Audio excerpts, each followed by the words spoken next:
Heyo everybody, Haku here with my read-through for the second half of Chapter 9 for Mahou Shoujo Ikusei Keikaku, or Magical Girl Raising Project Limited Chapter 9 in Flames. I always jump straight to the chapter, forget to give the which arc we're on, as if you didn't know from the title and from watching.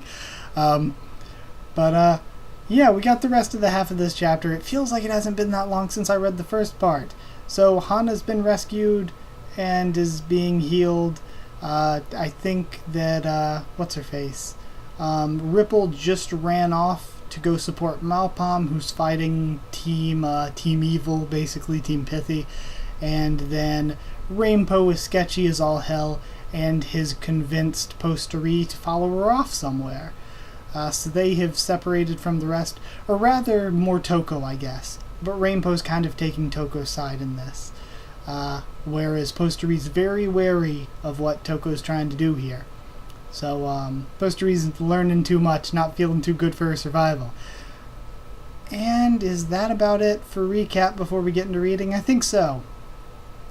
So, hopefully we're not going to be getting too much sadness here for the rest of the back half of this chapter.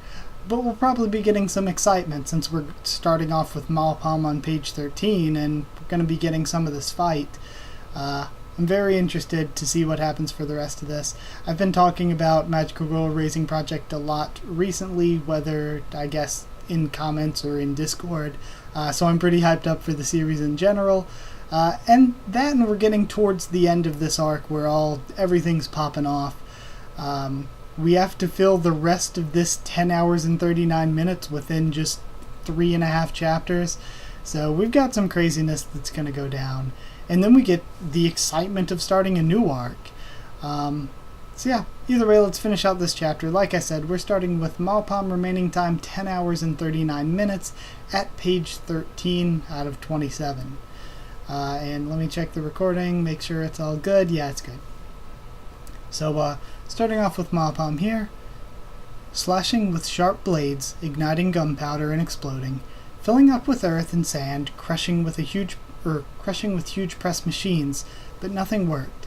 Sonia chased Malpom, her eyes shone brightly, as if she was a kid who had just gotten a new toy. So I'm a toy, huh? Treating me like a toy, even though I'm a magical girl, kind of makes my blood boil, thought Malpom as she derided herself. She also realized that she was like a kid who had been given a new toy herself. As Malpom continued to retreat, she also continued to observe Sonia Bean. Everything she touched became scattered into black ashes. Even if you attacked her with normal attacks for 100 years, you still wouldn't catch her. She had to change her way of thinking. Mastema. Is that Masterna or Mastema? I think it's Mastema. 3 wings moved onto the road with a screwdriver shape. They weren't aiming for Sonia, they were aiming for the ground beneath her. The screwdriver, spinning with furious momentum, cracked at the road, rolling up dust. Her target of destruction wasn't just the roads, she was also destroying the concrete underneath the pavement. Not just destroying it, she was digging it up. And of course somebody brought up this exact thing, so I wonder if they actually read ahead when we were talking about this, or not. But either way. I don't think they were. Not just destroying it, she was digging it up. Dust and concrete fragments danced. Sonia, who was confused why Malpom's wings weren't targeting her, looked at Malpom. Need more time.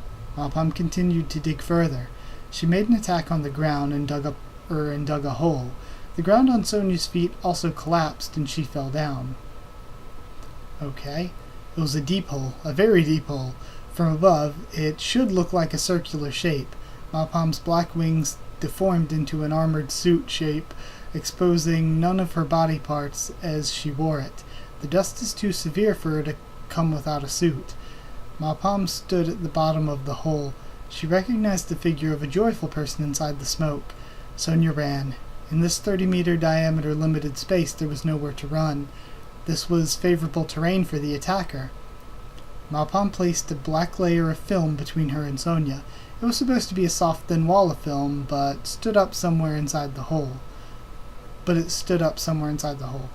wasn't to inhibit movement. There was nothing that could prevent Sonia from moving. It was intended to block line of sight. Malpam shared her vision with the membrane, distancing herself from Sonia, who ran counterclockwise. At the same time, her wings returned. It was the wings that have been released from their restraints after carrying Hana to safety. The wing that returned became flammable mucus above the hole as it scattered all over the hole. Gehenna. Igniting with flames, she burned the entire inside of the hole. This was different from the last Gehenna. She wasn't trying to burn Sonia directly. Malpam paid attention so that Sonia wouldn't touch the fire, and continued to produce flammable liquids so that it won't be extinguished. Even if her membranes are disintegrated, she'll create new ones, confusing Sonia like a maze. So I wonder, is she trapping her in a maze and then suffocating her? Sonia's movement steadily slowed down, and Malpam relaxed her movements accordingly. Yet she won't give up. She always made sure to keep her presence known, always keeping her distance so that she'll be just out of reach. The flames finally burnt gigantically, and even Sonia, who hasn't touched any of them, started to notice. Sonia was wobbling. Without realizing it, her feet were likely to collapse now. Yet she was still running towards Malpam, who was still just out of reach. Sonia, who had just broken through the membranes, was sticking her tongue out, angered by the pain. Her face was shining red, illuminated by the flames. Good. It's working. On the outside, Sonia Bean simultaneously had absolute offensive and defensive powers at the same time. No matter how many times you attacked Sonia Bean from the outside, you couldn't break through a magical skill. In that case, thought Malpam, what happens if she didn't take Sonia Bean herself, but her allies? Okay, so what I was thinking here is we were discussing all these things that could beat Sonia Bean, and I was saying like rule-type powers, like Akane being able to cut whatever she sees, or Weden being able to make a promise or something, or Funny Trick, if she was able to block the sight around Sonia before she touched whatever it was that was blocking the sight, could just teleport her into space or something, potentially. And, of course, she can't survive in space because there's nothing there, because while Sonia can destroy things, she can't produce them. So this is kind of the same thing. While she can destroy things, she can't produce them. So if she's trapped in an enclosed space, she can't produce oxygen. If the flame is eating up all the oxygen, then she would run out of air eventually. So, yeah. Again, the way to defeat Sonia is not with the power of something, but with the power of nothing. Take things away, and she can't survive with nothingness. Without special equipment or magic, magical girls need to breathe. No matter how strong a magical girl was, they couldn't act without oxygen. Malpam continued burning away the oxygen inside the hole, interfering with Sonia's breathing. A magical girl's superior endurance doesn't guarantee infinite actions. Malpam also assumed this and stored oxygen inside her suit. And also it works too because Sonia needs more energy than a normal person does. That's why she has to eat so much. So if you're depriving her of energy coming from oxygen and cellular respiration on top of this, she's really screwed.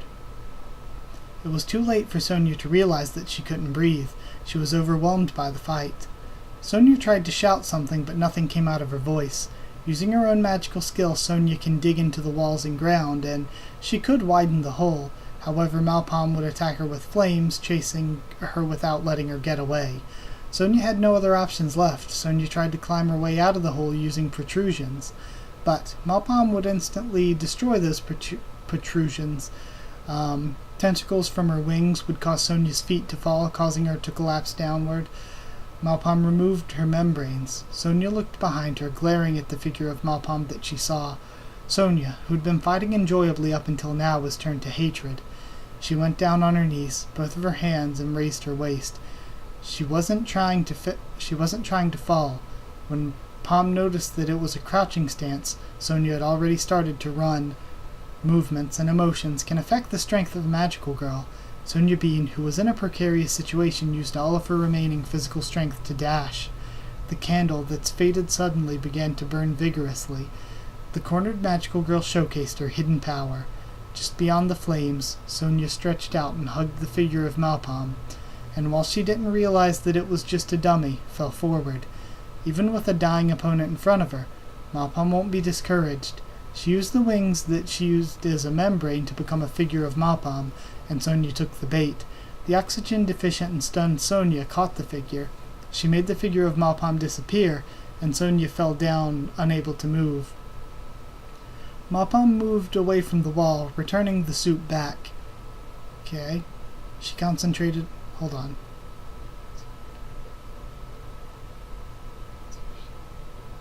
Okay, sorry, I had to reread that really quick. Malpam moved away from the wall, returning the suit back. She concentrated all the flammable liquid in the hole toward the fallen Sonya, and, while ensuring that this would be her final attacks, the arm part of her suit turned into a shield, blocking the torrent of musical notes from outside the hole. She knew a group who emphasized wanting to challenge someone in a one-on-one battle would still try to interfere.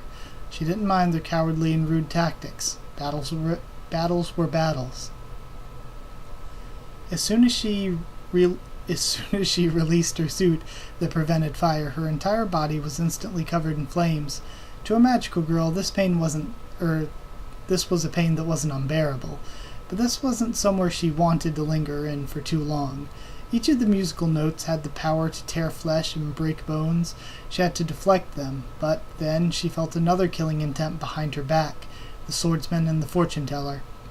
One wing was used to become flammable liquid, one wing was used to become the flames.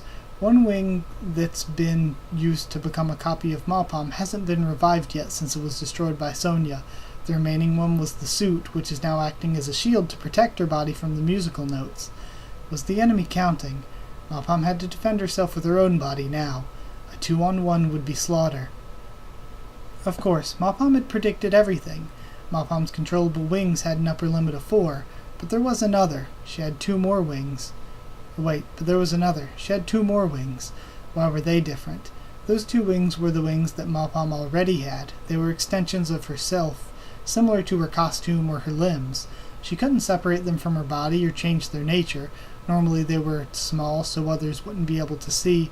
She'd only changed them back during times of emergencies, and now was exactly a time of emergency. Malpam spread her wings wide, one blocking the sword being thrust and another blocking the kick of the fortune teller. Unlike what she expected, her enemy's reactions were delayed. The fortune teller hesitated, the swordsman did not. She should prioritize the swordsman, but now she's been cut. So because of that, she might be able to be mind-controlled, but if she is mind-controlled, then Wedden is set free and Wedden can help. Flapping her wings, she hit the fortune teller's flank. Despite the fortune teller guarding firmly, she couldn't stop the force of the wing. She flew 10 meters in a horizontal direction, hitting the wall of the hole. The fortune teller took a step back. Now it was 1-on-1.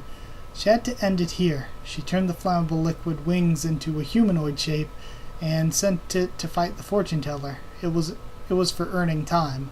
Autopilot would suffice for now. She hadn't released the wings that were the flames, not until Sonya's completely stopped breathing. She poured everything else to the swordsman. 2 wings attacked her from her left and right. The swordsman sidestepped the right attack brilliantly and tried to deflect. Poured everything to the swordsman. 2 wings attacked from the left and right. The swordsman sidestepped the right attack brilliantly and tried to deflect the left wing with her rapier. Malpam made the wing that was about to be deflected smaller, making her miss her deflection. Her opponent had dared to use that slender rapier for deflecting. Her aim. There was a glare. Her aim was strange, as if she just wanted her rapier to graze her. The chances of her having a magical weapon were high. Malpam had better not let her touch her so carelessly. The first thrust with the rapier came. On that strike, Malpam jumped backwards. It was followed by a second thrust where Malpam twisted her body. She dodged a third one by crouching. At the same time, Malpam made 2 of her wings crawl on the ground. Those wings supported her as she jumped upwards and kicked. She returned to her feet before the swordsman's 4th thrust could hit her. This time she pulled back her foot. She tried to kick the swordsman's right arm, but the swordsman responded with an elbow, and Malpam's foot felt numb. Her 5th attack came. Malpam looked like she would have difficulty dodging with such an awkward pose. The wings that she had laid on the ground lifted a huge lump of concrete on her feet and blocked the enemy's attack with it. The rapier pierced the lump and Malpam dodged behind it. Okay. Attacking her enemy by heading clockwise behind the concrete, the swordsman left her rapier in the lump and threw a fist at Malpom's face, which Malpom caught with her right hand. While grabbing it, she focused her power on her hand to crush the fist. The swordsman trampled Malpom's wings, which had tried to attack by circumventing the wall.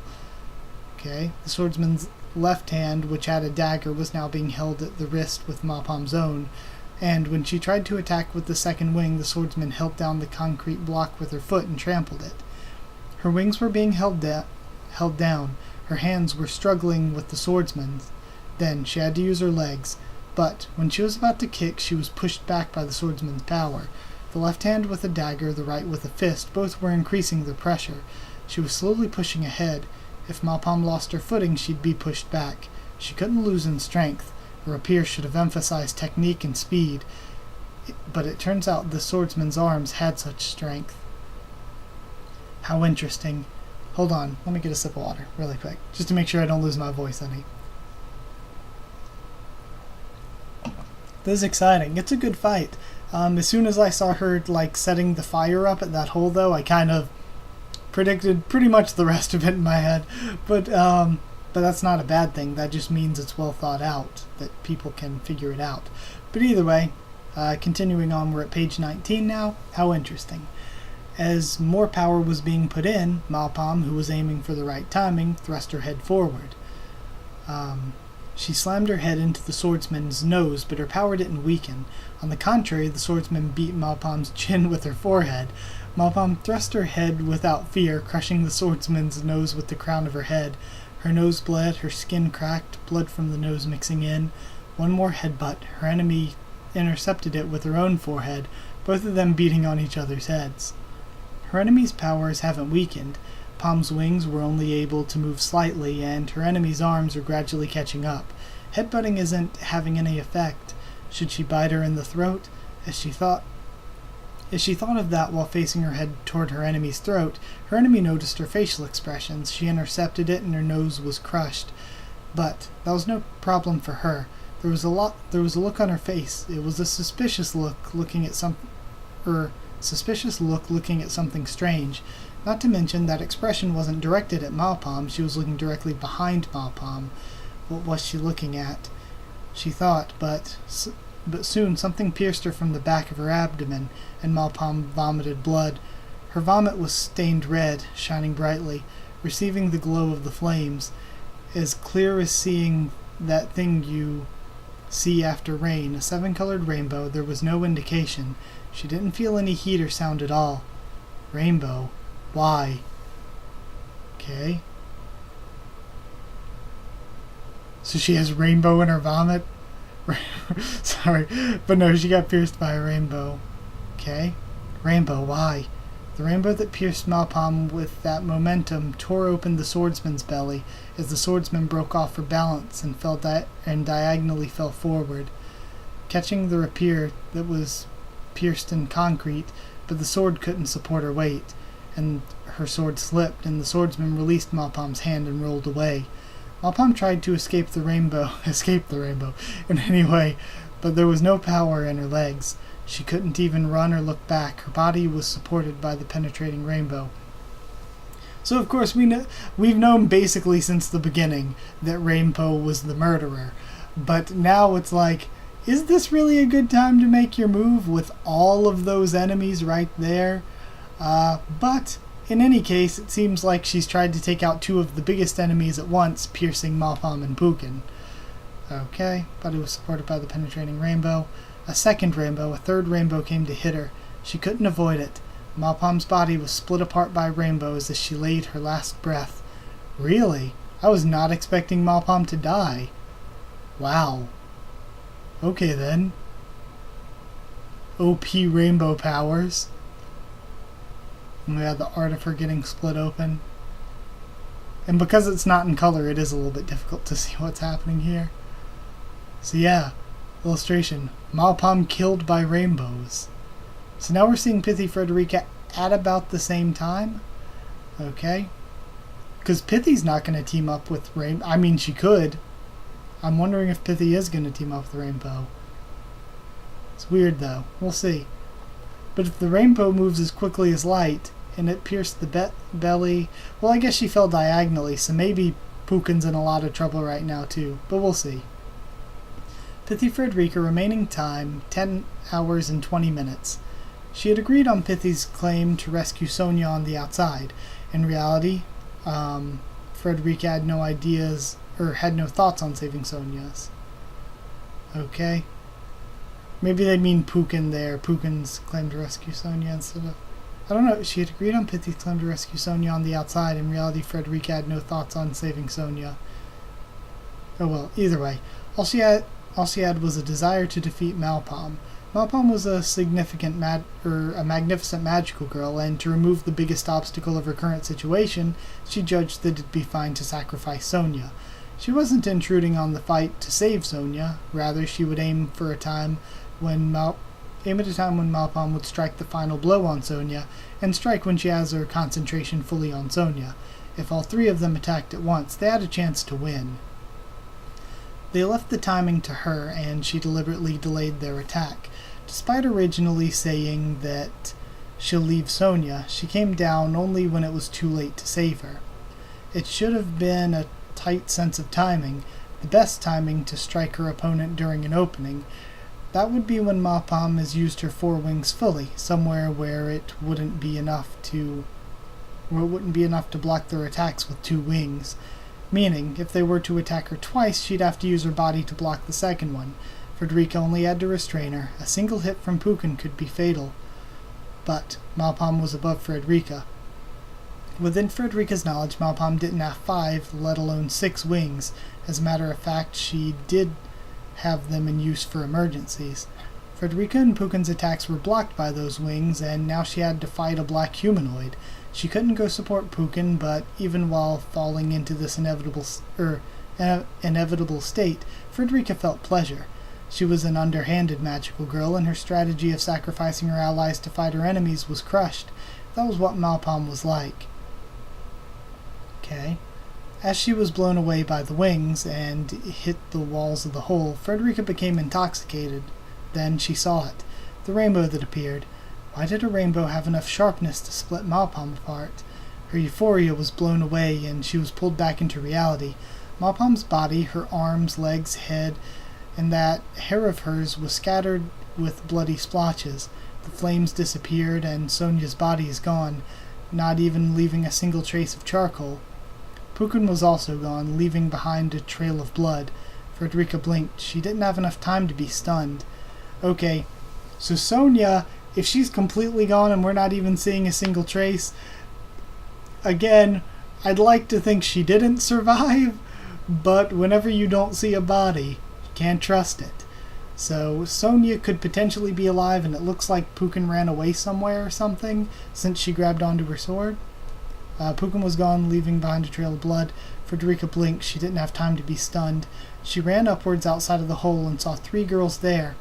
One girl was a magical girl resembling a postman, trembling on her knees. Another was a magical girl carrying a floating rainbow, smiling a dirty-looking smile. And the last one, a girl who fell down in a blood pool. She had already detransformed, her trademark guitar no longer there. Okay, so she killed Top Pop too. Oh baby, a triple. She might have just taken down 3 of them. She grasped the situation. Frederica's group were clams. While they were caught in the beak of a bird in the mud, the fishermen came over. While the bird and the clam were fighting, the fishermen would take both of them. A small fairy jumped out of the rainbow magical girl's chest. Her face, that should have been cute, had been distorted. The surprising magical girl also had a similar smile on her face. We did it. We killed Malpam, and whoever that other girl was. We didn't really know her, but since she was fighting Malpam, she had to be powerful. That means we managed to kill off 2 powerful magical girls, yeah. Guess it was the right answer to kill her. Either way, at least we took down Malpam, right? Yeah, we took her down. We took her down. Great victory. Right now, the magical girl who I want to be held by the most is you, Rainbow. But I'm already holding you, Toko. The 2 of them were laughing, holding their bellies. Next up's the ones that ran away. Then we gotta deal with that child of Clamberry. That won't be a problem. We've met before, but she wasn't that strong. The Rainbow Magical Girl kicked the Postman Magical Girl. The Postman Magical Girl fell forward, her eyes staring fearfully up at the Rainbow Magical Girl. I mean, I was able to win even while dragging her along, right? Not bad, Rampo. Then, I guess it won't be a problem at all. But we do have a problem. It's this one over here that didn't run away, right? The two of them looked at Frederica. Frederica is probably shitting herself. Frederica had no allies now. She couldn't use her crystal ball either. The only thing she could use was her mouth. She had to negotiate. She had to explain away her distress and run away. I have a suggestion. I don't want to hear it. She opened her mouth, yet was denied. I'm gonna kill you. I'll make it fast. I'll kill the one that ran away after, too. This wasn't someone she could persuade. Looking at her situation now, escape was also difficult. For Frederica, who couldn't use her crystal ball, this seemed to be a far-reaching opponent. If she tried to run while looking back to avoid the rainbows, she'd lose her physical strength. Okay. And she's already suffered many injuries. Yeah. So, this is bad. Pukin's injured. Wedden's probably with Pukin. Top Pop, Sonia, and Malpom have all three bit the dust. And probably, at least in Sonia's case. And now Pithy's kind of in the shit. And even though they're healing her, Hana's also injured with Mana and Nanako-san. What's-her-face is alone. Actually, three of them. May, wherever she is still alone. Funny Trick is still alone. And, why am I forgetting her name? Ripple's on the way there, but, who was it that I'm forgetting right now? Oh, Kurukuruhime. She's alone. So yeah, lots of problems for everybody right now. Killed the one that ran away too. This wasn't someone she could persuade. Looking at her situation now, escape was also difficult. For Frederica, who couldn't use her crystal ball, this seemed to be a far-reaching opponent. If she tried to run while looking back to avoid the rainbow, she'd lose her physical strength, and she's already suffered many injuries. Frederica saw the girl that fell down the bloody puddle. It was Frederica's apprentice. Who was able to befriend anyone. Noticing that Frederica was watching the body, the Rainbow Magical Girl smiled a bigger smile. If you came out of the hole too, it would have saved me the trouble. But it's nothing to worry about now. The fairy continued her smile. I never thought we'd kill thee, pithy Frederica. Why are you even here? Weren't you in prison? Hey, Rampo, she's pretty famous, isn't she? Frederica realized what she was objectively, and was surprised. Pithy Frederica was angry that Top Pop was killed. She, who would use people for her own purposes, who believed ethics and love were mere trash, who won't regret anything despite being imprisoned. She, who had soaked herself in the pleasure of liberating monsters like Pukin and Sonia Bean. She was angry. There was also a sense of cold where she had objectively hated herself. She was surprised that a person like herself could feel anger at this, and, while she was expressing herself calmly, Frederica slid forward. Toko and the Rainbow Magical Girl's smiles disappeared. A variety of large and small rainbows began to appear around her. Their numbers were many, and it seems to have filled the skies. She knew the cutting power of each one of them. The Rainbow Magical Girl whistled. Look at that, Toko. Seems she's actually willing to fight. That's surprising. You'd think a prisoner would want to increase their life expectancy. You think she's underestimating me. Her name should be Pity Frederica then. Lame-lamey. Lame-lamey. Her name should be Pity Frederica then. She doesn't even get what kind of situation she's in. Yes, even she believed that she could win without possessing her crystal ball. Even she believed that she couldn't win without possessing her crystal ball. Yet she still stepped forward. The Rainbow Magical Girl grabbed the Postman Magical Girl by the neck and whispered in her ear, Tachan, you're going to be my hostage after this, so I won't kill you. If you run, you'll be number 1 on my kill list, even more than that old hag there. Got it? She was more threatening her than whispering. Her proof was that the Rainbow Girl's voice had reached even Frederica. The Postman Girl's blue eyes shivered as she nodded her head many times. As the Rainbow Girl continued to smile, she threw the Postman Girl behind her. Okay, so let me get some water.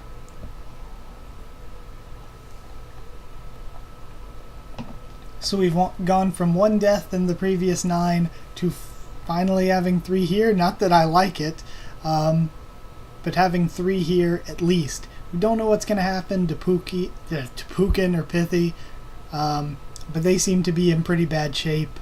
So basically, the bad guy group has been taken out, and the new main bad guys, the assassin Rainbow that we kind of knew from the beginning, and Toko have been revealed. So now we need the rest to try to take them out, but she has a hostage, and we still don't know if, say, May and or Funny Trick and or Kurukuru Hime showed up, if their guards would be down because they trust Rainbow. So we still don't know what would happen there. But either way, let's read the rest of this before getting into more discussion. We're at the end of page 25, or beginning of page 25, with Hanageko Kujo, remaining time 10 hours and 15 minutes, so it's about the same time period. There was still some pain, but most of her body had been healed. She knew that she's recovered her wounds more than her natural healing could. Her physical strength was also recovering. Hana raised half her body. She grabbed her right ear with her hand. It looks like it's been cut in half. Hana, you should rest. No, I'm fine. Besides, I'll lose more strength resting out on the cold, hard ground.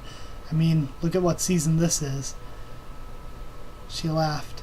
It's been long since she had laughed out with her voice. She was prepared to die without saying any jokes. At least she could die without annoying anyone. I should be self-determined in death if I was caught, she thought sadly to herself. Since she was rescued, it would be something she wouldn't know for now. Hana grabbed her right ear with her hand once more. It really was cut. I wonder if this can be healed again. It'd probably be difficult if she didn't heal. Seeing someone with half their ear cut would be too shocking, and if they looked alarmed by it, it would also affect her job as well. For example, Ripple. In reality, she was a good person, but from her appearance, she'd give her opponent a rather extreme impression. Would it mean anything to cross that gap of appearance with her personality? She'd like to ask about things like that to her. What happened to Ripple? She wondered as she casually looked at the direction where she ran off to. The alleyways led out to a big street, ending with a watch shop. Its shutters closed down. She didn't see anything else from there. She hadn't changed her original thoughts that Malpam could solve anything, or could solve everything, even if she were alone. She had a sense of security, like a babe to its mother. But what about Ripple? Was she involved in the attack? Now that her wounds have healed, she could afford to worry about others. Hana sharpened her hearing and aimed at the direction Ripple was headed, and she noticed the footsteps of someone rushing at great speed this way. It wasn't Ripple. Her footsteps were distinctive because of the wooden geta shoes she wore. Who? Ah, as she thought of that, she saw her enemy's form. Oh. Pukin wore wooden shoes? I didn't know that. Weird. As she thought of that, she saw her enemy's form, the swordsman that was with Frederica, Pukin. She was called Her Excellency. She had a bold, slender sword on her right hand and was holding her belly with her left. She was bleeding violently from her face. Her orange hair dyed red. Her nose had been crushed beyond repair. She looked like a demon who was baring her teeth. Hana stood up, pulling Mana and nanako-san to the ground. A surprised expression emerged on Pukin's face. It seemed unexpected that they'd meet in a place like this. From her expression and scars, Hana understood that Pukin was running away from something. Was it Malpam or was it Ripple? Now she was able to attack her. Pukin looked like a dead man walking. She couldn't afford to be killed here. Her top priority should be to escape. However, just standing in front of her will cause her to be blown away. That wouldn't be good either. She thought of what to do. There was a crisis that was suddenly happening. Can her body even move? Even though her wounds have healed, it was far from complete. She shouldn't be able to fight properly. She could periodically raise her enemy's senses. With those injuries, sharpening her pain senses should make the pain unbearable, causing her to be unable to move. She'll leave the finishing blow to Malpam or Ripple. Just before that, Pukin stepped down hard. The broken concrete only left a beautiful footprint. She thrust forward, rushing in with terrifying speed, but Hana won't lose in a battle of speed. As soon as her enemy entered her effective range, she activated her magical skill at the same time. It was a one-on-one situation. And if Pukin was her opponent, there'd be no reason to arrest her. Hana sharpened Pukin's pain sensation to its limits, yet Pukin continued to thrust in. Hana slipped through Pukin's sword, her shallow and torn ear somehow dodging it. Her magical skill should have been firmly activated, yet Pukin hadn't reacted, thrusting her straight sword towards her. While Pukin continued to turn back, she thrust her sword, and the unexpected attack had slashed her right shoulder and torn Hana's knees. Okay.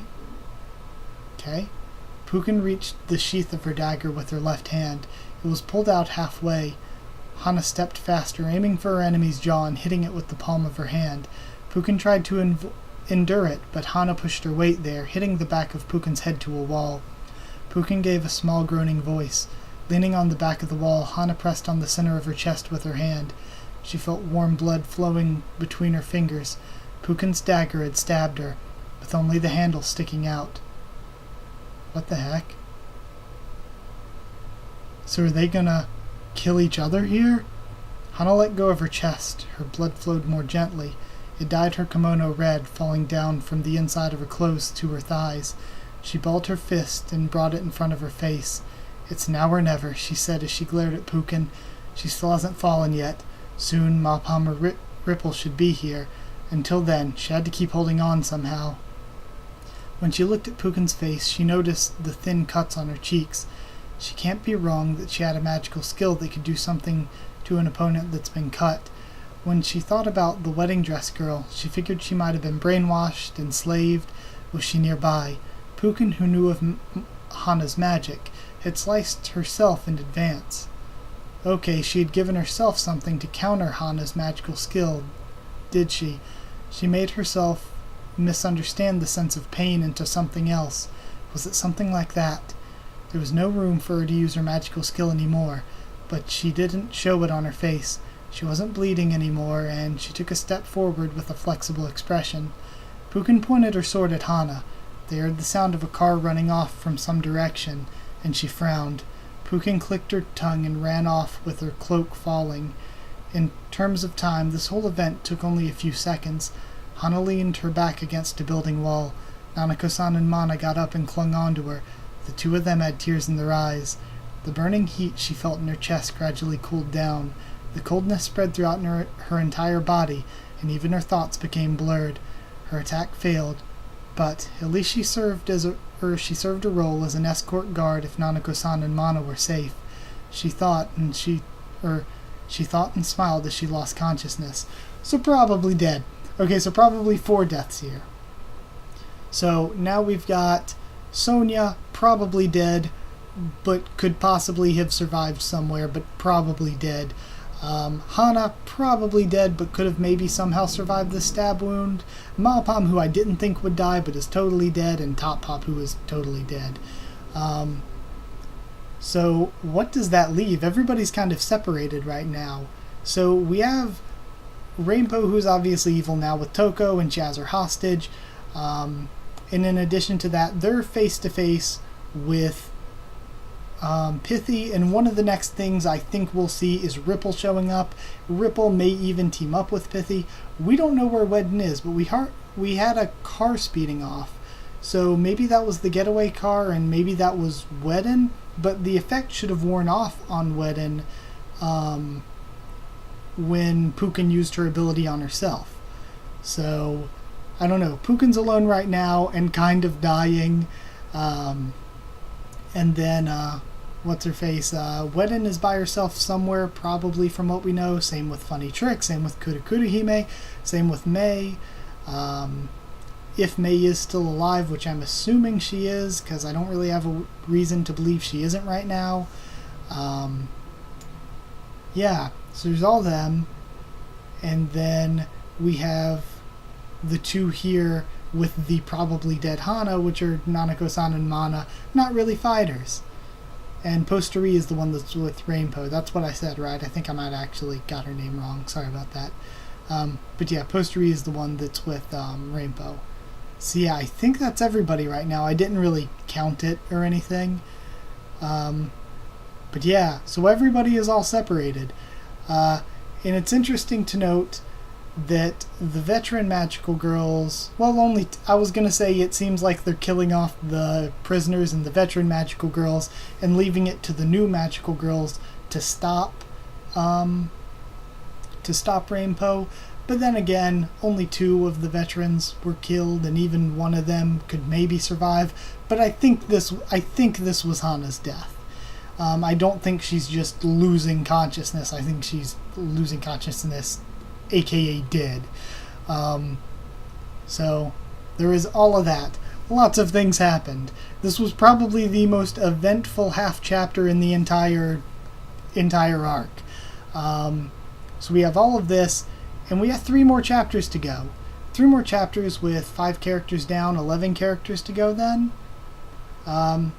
So we'll see what happens with those 11 in these last 3 chapters, and we still have 10 hours left. So 10 hours over the course of 3 chapters. Also, now Malpom's not here to report back to the Foreign Affairs Division, who were the ones controlling the barrier, so I don't know if that'll affect anything or not. But yeah, that is it. I'll end this here. Thank you so much for watching. Like if you did like the video, comment down there. Tell me what you thought of this chapter, what you thought of my first thoughts, reaction, and all that. Subscribe for Magical Girl Raising Project, much more on the channel. Follow on Twitter if you want. I can try to keep you updated there and stuff for the channel. And if you want a link to our Discord server to talk to me or more of us there, just ask and I'll give you a link to the Discord server. So that's it. Thank you once again for watching, and I'll see you all next time.